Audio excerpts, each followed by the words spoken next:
সরকারের নতুন নিয়ম হঠাৎ করে আর কি শোনা যাচ্ছে যে বাইকের উপরে কর বসানো হবে। তো এইটা আসলে কতটুকু যৌক্তিক আমার জানা নাই। এখন কথা হচ্ছে যে এইটা আসলে কোনো বিলাসিতা বাহনের ভিতর পড়ে কিনা, কিংবা এটা বিলাসিতা কোনো পণ্য কিনা। তো এইটা আগে দেখতে হবে। বর্তমান সময়ে আর কি এই বাইকের মাধ্যমে অনেকের রুটি রুজি, অনেকের ফ্যামিলি চলে, কিংবা অনেকে এই বাহনটি দিয়ে আর কি রাইড শেয়ার করে তাদের জীবিকা নির্বাহ করে।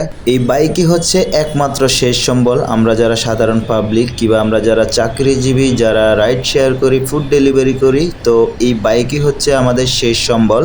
তো এই বাইকের উপরে সরকার যে কর বসানোর পায়তারা করতেছে, এটা আসলে আমরা যারা সাধারণ পাবলিক তাদের জন্য এটা একটা বোঝা হয়ে থাকবে।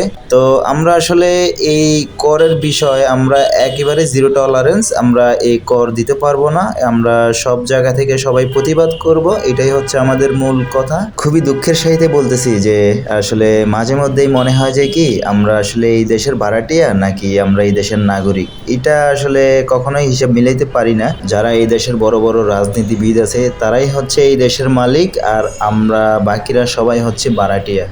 তো যাই হোক, কাউকে ব্যক্তিগত আঘাত করার জন্য কোনো কথা বলি নাই।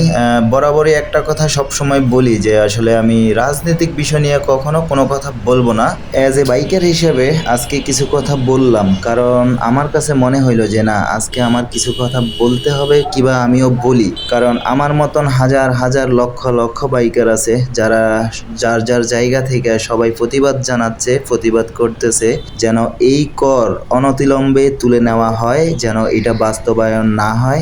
আমি আমার জায়গা থেকে স্পষ্টভাবে বলে দিতে চাই, সরকার যেন এই কর বাস্তবায়ন না করে, কারণ আমি এই কর কখনোই দিব না।